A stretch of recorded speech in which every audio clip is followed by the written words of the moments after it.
नमस्कार, मैं प्रणाली, आप सभी का डेली न्यूज़ में स्वागत है। तो चलिए बढ़ते हैं आज के कुछ ताज़ा खबरों की तरफ। अंबरनाथ शहर के मोहन ग्रुप द्वारा हो रही मनमानी के खिलाफ स्थानीय 1200 के करीब फ्लैट धारकों ने बिगुल फूंक दिया है। पत्रकार परिषद में उपस्थित सैकड़ों रहवासियों ने श्रृंखलाबद्ध तरीके से 26 जनवरी से आमरण अनशन में हिस्सा लेने की बात पत्रकारों के सामने कही।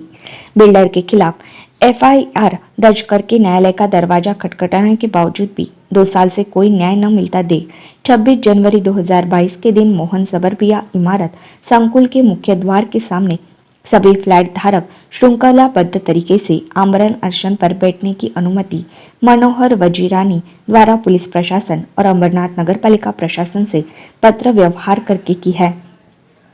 अंबरनाथ पश्चिम फादर एंगल स्कूल के पास मोहन ग्रुप लाइफस्टाइल नामक इमारत में उल्लासनगर के व्यापारी और समाज सेवी मनोहर वजीरानी इन्होंने फ्लैट खरीदा। 4 साल पहले से ही इमारत में सुविधाओं की कमी थी। 625 फ्लैट धारकों में से 200 फ्लैट धारक परेशान थे। पानी की किल्लत के कारण महिलाओं ने मोर्चा भी निकाला था। 23 स्क्वायर फीट मकान में से कम एरिया के मकान देना, पानी लीकेज, मेंटेनेंस का हिसाब बिल्डर द्वारा ना देना, सोसाइटी रजिस्ट्रेशन के लिए जरूरी कागजात ना देना और ऐसी अन्य गड़बड़ियों के चलते बिल्डर ने उनको और इमारत वासियों को तकलीफ दी। समझाने की बात करने के बावजूद भी बिल्डर मान नहीं रहा था तो स्थानीय पुलिस में शिकायत दर्ज की। इसके बावजूद बिल्डर पर कोई असर ना देखा श्री मनोहर वजरानी जी ने न्यायालय का दरवाजा खटखटाया।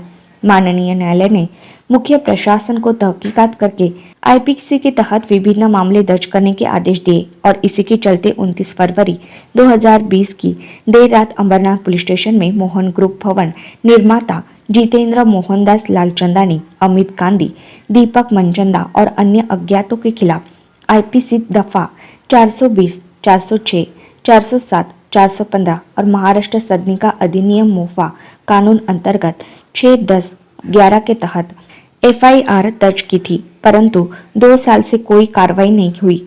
बिल्डर की मनमानी आज भी बदस्तूर जारी है। पुलिस प्रशासन, स्थानीय समाज सेवी, लोक प्रतिनिधियों के साथ कई बैठकें हुई, लेकिन बिल्डर आज भी अपनी मनमानी भी चला रहा है।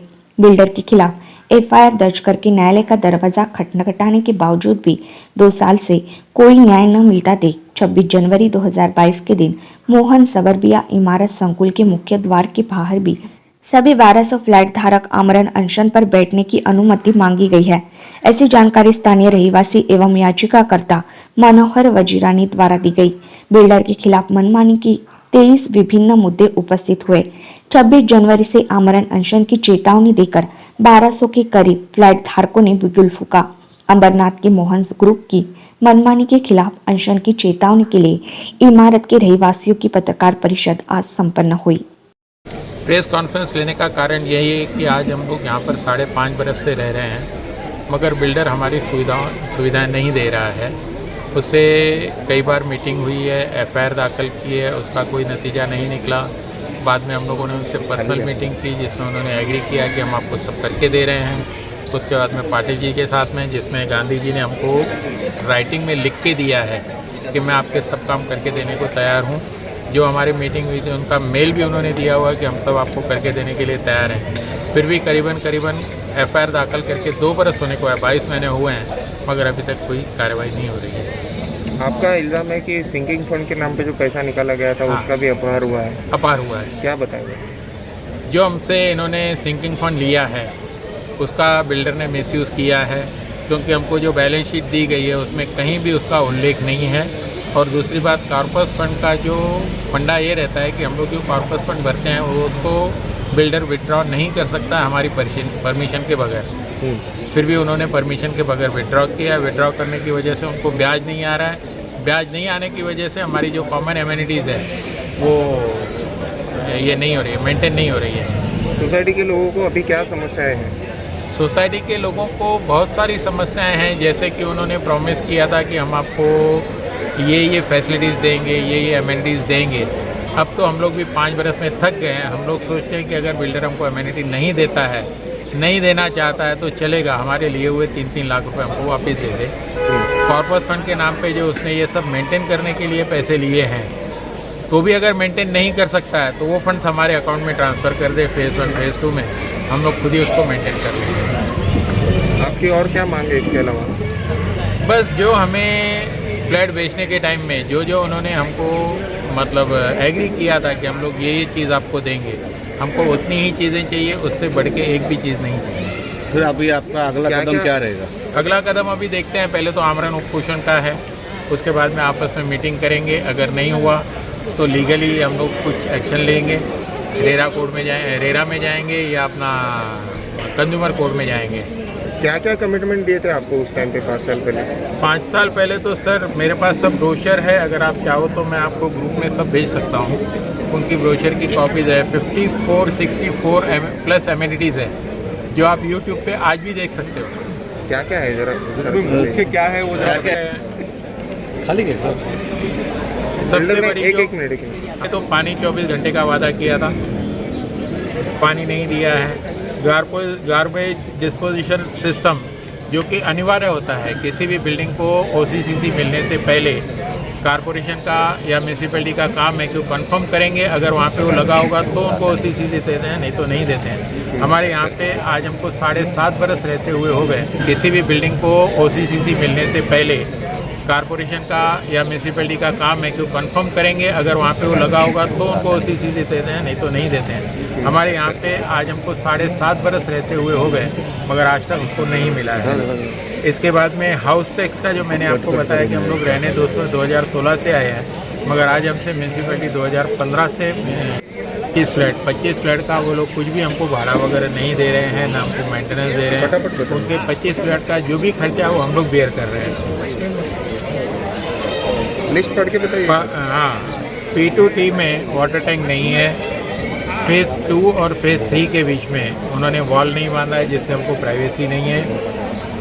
रेन वाटर हार्वेस्टिंग नहीं है, फायर सिक्योरिटी अलार्म नहीं है, प्रोविज़न फॉर लैंडलाइन कनेक्शन नहीं है, टावर फाउंटेन नहीं है, बस सर्विस नहीं है, मंदिर नहीं बनाया है, हॉस्पिटल अभी तक नहीं बना है, सोलर पावर नहीं है, विंड मिल नहीं है। ऐसी बहुत सारी चीज़ें जो उन्होंने हमें कमिट करके नहीं दी है। तो यहाँ पर आपको सर जैसा कि अभी सब आपको इन डिटेल सारी लिस्ट बताई गई है, there are so many things कि एक बड़े टावर में जो एमिनिटीज बिल्डर प्रॉमिस करता है, लाइक रेन हार्वेस्टिंग हो गया, सोलार पावर हो गया, देन विंड मिल हो गया, STP हो गया, विच इज़ वेरी इसेंशियल। अगर वो नहीं रहेगा तो हमें म्यूनिसिपैलिटी से पेनल्टीज आएगी, क्योंकि अगर गार्बेज का ही प्रॉपर आपके पास में ये नहीं है, इको फ्रेंडली आपका टावर नहीं है, तो इससे तो हम और इतना क्राउड बढ़ के और हम लोग ज़्यादा पॉल्यूटेड कर रहे हैं। एंड ये सारी चीज़ों के अलावा जो सबसे इम्पोर्टेंट बेसिक थिंग है, दैट इज़ 24 आवर्स का वाटर फैसिलिटी, जो हम लोगों को प्रॉमिस किया गया, लेकिन हार्डली 1 आवर पानी मिलता है। एंड ऐसा कोई महीना नहीं है जहाँ पे एक दिन हमको टैंकर का खुद कॉस्ट बेयर करना पड़ता है, बिकॉज कहीं पर लाइन फूट गई है, ये हो गया है, वो हो गया। उसके लिए भी बिल्डर को एक 4000 का जो जिसके लिए उसने टाउनशिप बनाया है, उसके लिए पानी का एक उसके पास इनफ स्टोरेज होना चाहिए जहाँ पे वो रख सके और ऐसी सिचुएशन में वो उसको प्रोवाइड कर सके। मैम रिसेंटली यहाँ वाटर लीकेज का एक वीडियो वायरल हुआ था, वो चीज़ को लेकर आप क्या बोलना चाहेंगे? इसके लिए भी यही कहना है कि हम लोगों ने पैसा बिल्डर को दिया है, हम जानते हैं सब कुछ, लेकिन फिर भी हम किसी और पे उंगली नहीं उठाना चाहते हैं, बिकॉज बिल्डर को हमने पैसा दिया है, तो we want justice from him only. We can not say anything about any authority और एनी जो थेफ्ट होता है, वाटर थेफ्ट, उसके लिए हम, क्योंकि वो जानता है, उसको सब पर पता है, लेकिन वो फिर भी आवाज़ नहीं कर रहा है, तो हम तो उसको ही फेस करेंगे और उसके साथ ही फाइट करेंगे। 20 विंग्स में P225 विंग्स है, उसको उसने सेपरेटली किया है। ये 15 विंग के साथ ना ही टैंक दिया है, और इसका टैंक जो है वो दूसरे की प्रेमाइस में दिया है। This is very shocking. जो कोई भी तरीके से हमें यही अज्यूम करेगा कि तुम्हारा टैंक तुम्हारी बिल्डिंग के पास है। So this is basic need जो हमारे पास नहीं है। अरुण पिल्ले, मी मोहन ग्रुपमध्ये, मोहन सबर्डिया स्कूलमध्ये राहतो आम्ही।